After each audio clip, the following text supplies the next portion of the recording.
സ്വാതന്ത്ര്യം നിഷേധിക്കപ്പെട്ടത് നേടിയെടുക്കുന്ന പോരാട്ടത്തിലായിരുന്നു മീര. സ്വാതന്ത്ര്യത്തിന്റെ പുതിയ അതിർവരമ്പുകൾ തേടുന്ന കൂട്ടത്തിൽ ക്ലാസ് ഒന്ന് പുറത്താക്കപ്പെടുന്നതും കട്ട് ചെയ്യുന്നതും പതിവായി. ദിവസങ്ങളും മാസങ്ങളും കൊഴിഞ്ഞപ്പോൾ സ്റ്റെഫി മിസ്സിന്റെ ജൂലിയസ് സീസർ ക്ലാസ്സിൽ തിമിർത്ത് അരങ്ങേറുകയാണ്. ഗെറ്റ് ഔട്ടും വാങ്ങി കൈവരിയിൽ ചാരി നന്ദൻ മിസ്സിനെ നോക്കി നിന്നു. അല്ല, നമ്മളെന്തിനാ ഇവിടെ നിൽക്കണേ?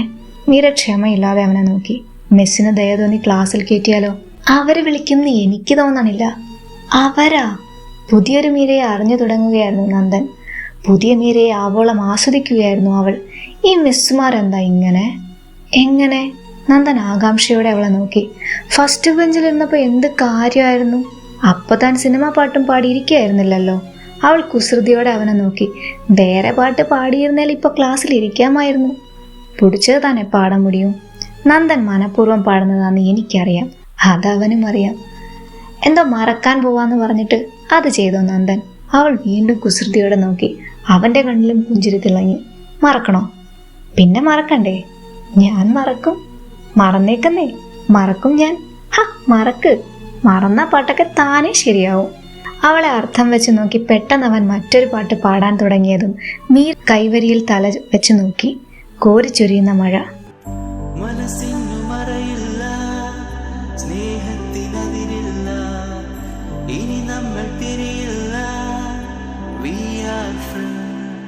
ഇതാണ് താൻ ഉദ്ദേശിക്കുന്നതെങ്കിൽ സോറി, നന്ദൻ പാടില്ല. ഇപ്പൊ പാടിയതോ? അവൾ കൈക്കൊമ്പിളിൽ ജലം ശേഖരിച്ച് അവന്റെ മുഖത്തേക്ക് വീശി. മഴയിൽ നിന്നും കൺവെട്ടിച്ച് അവൻ അവളെ നോക്കി നിന്നു. മീര. അവന്റെ മുഖത്തും മുന്നിലെ മുടിത്തുമ്പിലും വെള്ളത്തുള്ളികൾ ഗോളം തീർത്തു. വീണ്ടും ഒരു കൈ വെള്ളമെടുത്ത് മീര നന്ദന്റെ മുഖത്തേക്ക് ചീറ്റി. നാ ഒന്ന് കേക്കട്ടുമോ? അവന്റെ മുഖഭാവം മാറിയതും അവൾ തലയുയർത്തി ചുറ്റും കണ്ണോടിക്കാൻ തുടങ്ങി. ഭയം നിറഞ്ഞ കണ്ണുകൾ ഓടി നടന്നു. എന്തോ ആ ചോദ്യം അറിയാവുന്ന പോലെ. പെട്ടെന്നവൾ എന്തോ കണ്ട പോലെ വിരൽ ചുണ്ടിനുമേൽ വെച്ച് മിണ്ടാതിരിക്കാൻ ആംഗ്യം കാണിച്ചു. എന്തു പറ്റിയെന്നറിയാൻ അവൻ എത്തി നോക്കി. അപ്പുറത്തെ ക്ലാസ്സിൽ നിൽക്കുന്നു ജൂലി മിസ്. അവരെ കണ്ടിട്ടില്ല. കണ്ടാൽ പണി കിട്ടും. ഇതുവരെ കട്ട് ചെയ്യാത്ത ക്ലാസ് ജൂലി മിസ്സിന്റെ മാത്രമായിരുന്നു. ആ പീരീഡ് മാത്രം അവൾ ഫസ്റ്റ് ബെഞ്ചിലിരുന്നു. ചില നിബന്ധനകൾ മീറപ്പെട്ടാൽ ഭവിഷ്യത്തുകൾ വലുതായതുകൊണ്ട് മാത്രം. ബെല്ലടിച്ച മിസ് ഇങ്ങോട്ടാ വരാ. എന്താ ചെയ്യാ? സ്റ്റെഫി മിസ്സിനോട് സോറി പറഞ്ഞ് അകത്ത് കയറാം. അയ്യേ, അപ്പം മിസ് കാണട്ടെ. ഗ്രൗണ്ടിൽ പോയാലോ? മഴ. സാരമില്ല. അവൾ കണ്ണടച്ച് കാണിച്ചു. ജൂലി മിസ്സിന്റെ ക്ലാസ് ക്രോസ് ചെയ്യണം അതിന്. അതും മിസ് കാണാതെ. നന്ദ. പെട്ടെന്ന് നീട്ടിയുള്ള ബെല്ലടി കേട്ടതും മീര നന്ദന്റെ കയ്യിൽ പിടുത്തമിട്ടു. അവന്റെ കൈ വലിച്ച് ജൂലി മിസ്സിന്റെ ക്ലാസ്സും താണ്ടി അവൾ ഓടാൻ തുടങ്ങിയിരുന്നു. വല്ലാത്തൊരാവേശത്തിൽ നന്ദനും കാലുകൾ ചലിപ്പിച്ചു. സ്റ്റെപ്പ് ഇറങ്ങി അവർ താഴേക്ക് തിരിയാൻ തുടങ്ങിയതും താഴ്ന്ന് സ്റ്റെപ്പ് കയറി വരുന്നു ജോൺ സാർ. അയ്യോ! പേടിച്ചവൾ കയ്യിലെ പിടിവിട്ടു. ഒച്ച കേട്ട് സാർ തലയുയർത്തും മുന്നേ നന്ദൻ അവളുടെ വിരലുകൾ കോർത്തു പിടിച്ച് പടികൾ മേലേക്ക് ഓടിക്കയറി. 3ാമത്തെ നിലയിൽ ഫസ്റ്റ് ഇയേഴ്സിന്റെ ക്ലാസ്സാണ്. അതിനു മുകളിൽ ടെറസും. മഴയുടെ ചാറ്റൽ നനഞ്ഞ് 3ാം നില താണ്ടി അവൻ മുകളിലേക്ക് കുതിച്ചു പാഞ്ഞിരുന്നു. കൈപ്പിടിയിൽ മീരയും.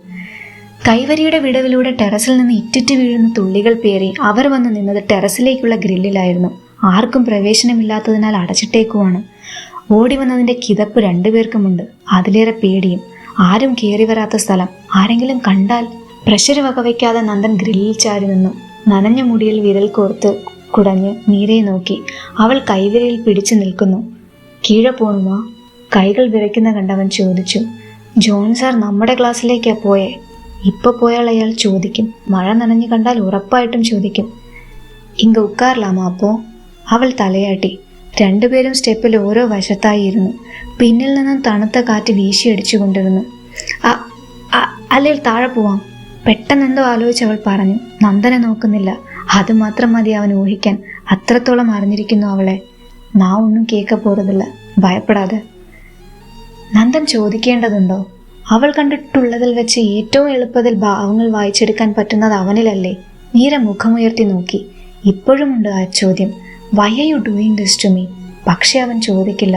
തനിക്ക് തന്ന വാക്കിൽ. മീര. ഒന്നുമട്ടും കേക്കട്ടുമാ? എനിക്കറിയില്ല നന്ദ. ചോദ്യം പ്രതീക്ഷിച്ച പോലെ വന്നു മറുപടി. എന്നാ? ഇതൊക്കെ ഞാൻ എന്തിനാ ചെയ്യുന്നതെന്ന്. അവൻ ഒരു കൈ തലയ്ക്ക് താങ്ങി നെറ്റിയിൽ വിരലോടിച്ച് കണ്ണടച്ചിരുന്നു. ഞാനൊക്കെ കഷ്ടപ്പെട്ട് മറക്കണോ മീര? മറക്കാമെന്ന് പറഞ്ഞിട്ട് മാസങ്ങളായിരിക്കുന്നു.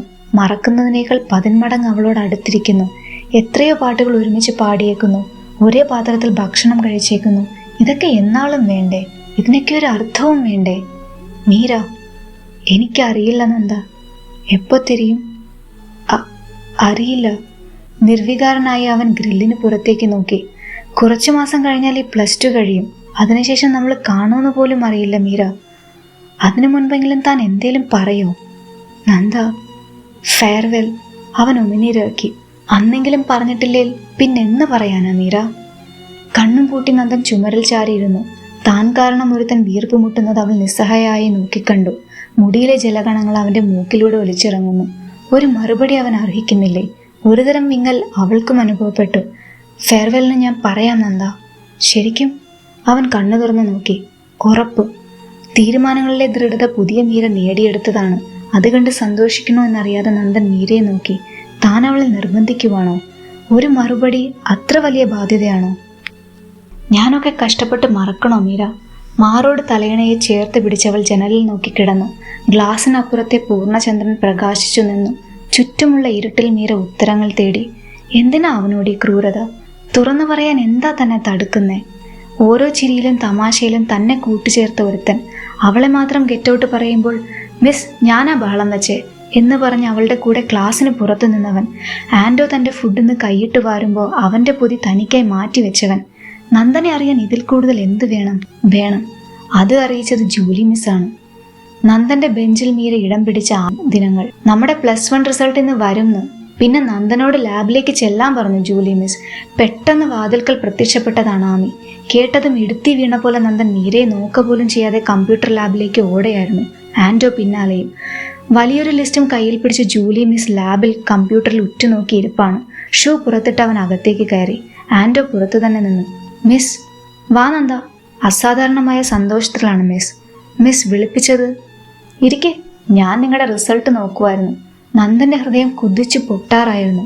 കൈ അവൻ മുറുക്കി പിടിച്ചു. ഒന്നും പഠിക്കാതെ എഴുതിയ എക്സാമാണ്. പക്ഷെ അതാണോ തൻ്റെ പേടി? പേടിയുണ്ടോ നന്ദന്? ചെറുതായിട്ട്. രജിസ്റ്റർ നമ്പർ പറ. 70120339. കിട്ടിപ്പോയി. 483 ഔട്ട് ഓഫ് 540. നല്ല മാർക്കാണല്ലോ. പടപടാ ഉള്ള തുടിപ്പ് അവൻ മാത്രം കേട്ടു. മുറുക്കി പിടിച്ച കൈ വിറയ്ക്കാനും തുടങ്ങി. വേറെ ആരുടെയെങ്കിലും നമ്പർ അറിയോ നന്ദന്? ഇല്ല മിസ്. അവനൊന്ന് ഇറങ്ങി പോയാ മതിയായിരുന്നു. മീര നിന്റെ തൊട്ട് മുന്നിലല്ലേ? അത് തന്നെയായിരുന്നു അവൻ്റെ ഭയവും. Yes miss, 70120338. അപ്പോൾ അതുകൂടി നോക്കാം. നെഞ്ചിലെ പെരുമ്പറ കൊട്ട് ഉച്ചി വരെ എത്തി. എന്തിനാ ഇത്രയും പേടി? ജസ്റ്റ് മാർക്കല്ലേ? അല്ലേ? 478 ഔട്ട് ഓഫ് 540. കുഴപ്പമില്ല, ഫസ്റ്റ് ക്ലാസ് ഉണ്ട്. എന്നാലും ഞാനൊരു ഡിസ്റ്റിങ്ഷൻ പ്രതീക്ഷിച്ചിരുന്നു. എന്ത് പറ്റിയോ അതിന്? നന്ദന്റെ ഹൃദയത്തുടിപ്പ് ഒരു നിമിഷം നിന്നിരുന്നു. 478. കൈ മുറുക്കിയവൻ മിസ്സിനെ നോക്കി. മീരയുടെ മാർക്ക് നന്ദൻ പറഞ്ഞേക്കവളോട്. ബാക്കി എല്ലാവരോടും വരിയായി ലാബിലേക്ക് വരാൻ പറ. ഒരു രാക്ഷസ ചിരിയോടെ അവർ പറഞ്ഞു. പുറത്തിറങ്ങി അവൻ സ്റ്റെപ്പിൽ നിലത്ത് തലയിൽ കൈവച്ചിരുന്നു. എന്താടാ, പൊട്ടിയാ? ബാക്കി എല്ലാവരോടും വരാൻ പറടാ. ആൻഡോ അപ്പം തന്നെ ക്ലാസ്സിൽ ഫോൺ വിളിച്ച് കാര്യം പറഞ്ഞു. അവൻ്റെ മാർക്ക് പോയി ചോദിച്ച് സന്തോഷത്തോടെ വന്നു. അളിയാ, പാസ്. പിന്നാലെ ക്ലാസ് മുഴുവൻ ലാബിലേക്ക് കയറിയിരുന്നു. ഒപ്പം മീരയും. നിന്റെ ആരെങ്കിലും ചത്തോ? എത്രയാടാ മാർക്ക്? 483. മീര അകത്തേക്ക് കയറിപ്പോകുന്നത് നന്ദൻ നോക്കി നിന്നു. പഠിപ്പിക്ക് എത്രയാണാവോ? 478. ഇതിനാണോ നിന്നെ അവൾ തേച്ചത്? മീര അപ്പോഴേക്കും ലാബിൽ നിന്ന് പുറത്തു വന്ന് ആരെയോ തേടുന്നുണ്ടായിരുന്നു. നന്ദനെ കണ്ടതും അതുവരെ ഇല്ലാത്ത ഭയം അവളെയും മൂടി. അവനെന്തിനാ തന്നെ ചൂഴ്ന്നു നോക്കുന്നേ? സഹതാപമാണോ ആ കണ്ണിൽ? അല്ല, നന്ദന്റെ കണ്ണ് നിറഞ്ഞിരുന്നു. ഭയമാണോ? മാർക്ക് കുറഞ്ഞതിന്റെ പുകച്ചിൽ അവളിൽ മാറിയിരുന്നില്ല. അതിനേക്കാൾ അവന്റെ കണ്ണുകൾ ആഴത്തിൽ കുത്തി നോവിക്കും പോലെ. അവളെ കണ്ടവൻ തറയിൽ നിന്ന് എഴുന്നേറ്റു. മീര, ഇംപ്രൂവ്മെന്റ് എഴുതാം. തൻ്റെ മാർക്കപ്പോൾ അവനും അറിയാം. അതിനെന്തിനവൻ ഭയക്കണം?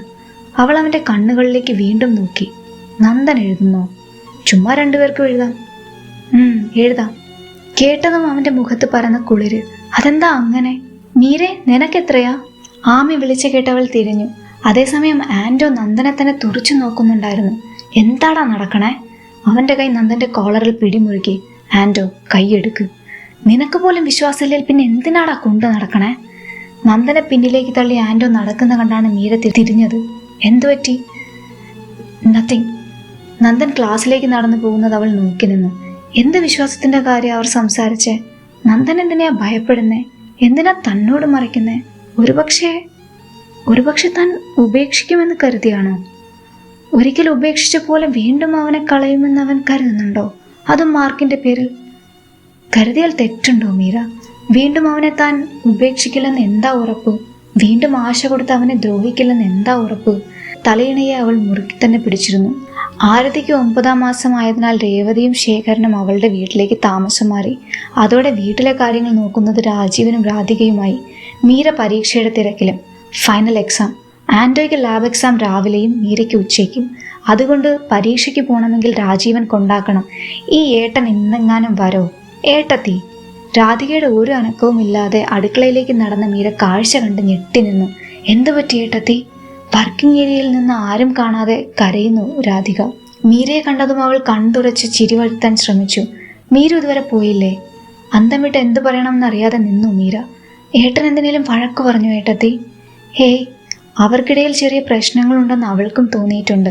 ഇത്ര ഏങ്ങളടിച്ച് കരയാനും മാത്രം വലുതാണെന്ന് അവൾ കരുതിയില്ല. പെട്ടെന്ന് എന്തേലും കഴിച്ചിട്ട് പോകാൻ നോക്കും മീരു. രാധിക കഴുകി വെച്ച പാത്രങ്ങൾ തുടച്ച് ഷെൽഫിൽ കയറ്റി. ഏട്ടത്തി, സമയം കളയാതെ പോ മീരു. കാര്യം പറയേട്ടത്തി. എനിക്ക് അറിയില്ല മോളെ. വല്ലം പറയണ്ടേ ആ മനുഷ്യൻ? എല്ലാം ഉള്ളിൽ കൊണ്ട് നടന്ന മനുഷ്യൻ തീറ്റിക്കുമല്ലേ? രാധിക കസേരയിൽ തളർന്നിരുന്നു. എന്ത് പറഞ്ഞ് സമാധാനിപ്പിക്കണമെന്നറിയാതെ അവൾ ഒപ്പം നിന്നു. പെട്ടെന്ന് കണ്ണു തുറച്ച് രാധിക വീണ്ടും ജോലിയിലേക്ക് തിരിഞ്ഞു. നീ പോകാൻ നോക്ക്. മീരയെ നോക്കാനേ കൂട്ടാക്കിയില്ല. രാജീവിനെ കാണാതെ അവൾ രാധികയുടെ ഫോൺ എടുത്ത് വിളിക്കാൻ ഒരുങ്ങി. പിന്നെ വേണ്ടെന്ന് വെച്ച് അമ്മയുടെ മേശയിൽ നിന്ന് പൈസ എടുത്ത് മീര ബസ് സ്റ്റോപ്പിലേക്ക് നടന്നു. കെമിസ്ട്രി ലാബാണ്. ടെസ്റ്റ് ട്യൂബും ഫേണസും കെട്ടിപ്പടുത്ത ചില്ല് കൊട്ടാരത്തിന് മുന്നിൽ നിൽക്കുമ്പോഴും അവളുടെ ചിന്ത വീട്ടിലായിരുന്നു. കോർണറിലായ കാരണം തൊട്ടടുത്ത റോൾ നമ്പർ ഓപ്പോസിറ്റ് നിന്നവളെ വീക്ഷിച്ചുകൊണ്ടിരുന്നു. ഓയ്. ലാബ് അസിസ്റ്റന്റ് കേൾക്കാതെയാണ് വിളി. ടെസ്റ്റ് ട്യൂബുകൾക്കിടയിലൂടെ മീര അലക്ഷ്യമായി നോക്കി. നന്ദൻ. എന്നാ സോൾട്ട്? കയ്യിലെ ടെസ്റ്റ് ട്യൂബിൽ നോക്കി അവൾ നിന്നു. ഉത്തരമില്ല. നന്ദൻ അവളുടെ അടുത്തുള്ള ഗ്യാസ് ബേണറിൽ വന്ന് മിശ്രിതം കൊളുത്തി കളർ വ്യത്യാസം നോക്കി. Bright yellow flame. റെക്കോർഡ് ബുക്കിൽ രേഖപ്പെടുത്തി വിളറിയ മുഖത്തോടെ മുന്നിൽ നിൽക്കുന്ന അവളിലേക്കായി അവൻ്റെ നോട്ടം. നന്ദൻ, ഫ്ലെയിം ടെസ്റ്റ് കഴിഞ്ഞോ? ജോൺ സാർ പിന്നെന്ന് വിളിച്ചു. യെസ്. ഇല്ല സാർ. അവൻ ഒന്നുകൂടി മിശ്രിതം ഡിപ്പ് ചെയ്ത് മീരയെ നോക്കി. എക്സാം മീര. നന്ദന്റെ കയ്യിലെ ആളിക്കത്തുന്ന മഞ്ഞ ജ്വാലയിലായിരുന്നു അവൾ. എല്ലാം ഉള്ളിൽ കൊണ്ട് നടന്ന മനുഷ്യന് തീറ്റിക്കുമല്ലേ? അവന്റെ ശബ്ദത്തിൽ കേൾക്കുന്നു. ജ്വാലയുടെ പ്രതിബിംബം അവന്റെ കണ്ണിലുമുള്ള പോലെ അത് ആളിപ്പടരുന്നു. മീര. അവൻ അവളുടെ കുഞ്ഞു വിരലിൽ പിടിച്ച് കുലുക്കി. Final exam Meera. Final exam. അവസാന പരീക്ഷ. എല്ലാം കഴിയാൻ ഇനി കുറച്ച് ദിവസങ്ങൾ ബാക്കി. രാവിലത്തെ ബാച്ച് പുറത്തിറങ്ങി ഫംഗ്ഷന്റെ ഡ്രസ് കോഡ് മാരിയൊക്കെ വിളിക്കണമെന്നും സംസാരിക്കുന്നത് കാതിൽ കേൾക്കാം. പ്രത്യാശ വന്ന പോലെ അവൾ കണ്ണു ചിമ്മി നന്ദനെ നോക്കി. അവന്റെ കണ്ണിലെത്തി കെട്ടടങ്ങിയിരിക്കുന്നു. ഇപ്പോൾ അതിൽ തന്നെ മാത്രം തെളിഞ്ഞു കാണാം. തന്നെ മാത്രം. അവളുടെ ചുണ്ടിലൊരു പുഞ്ചിരി വിടർന്നിരുന്നു. നന്ദനും ആ ചിരി സൂക്ഷിച്ചു നോക്കി. എന്നാ ചിവളുക്ക് ഇപ്പിടി പാക്കുറ? ഒരു വേള സൈറ്റ് അടിக்கிறாளா?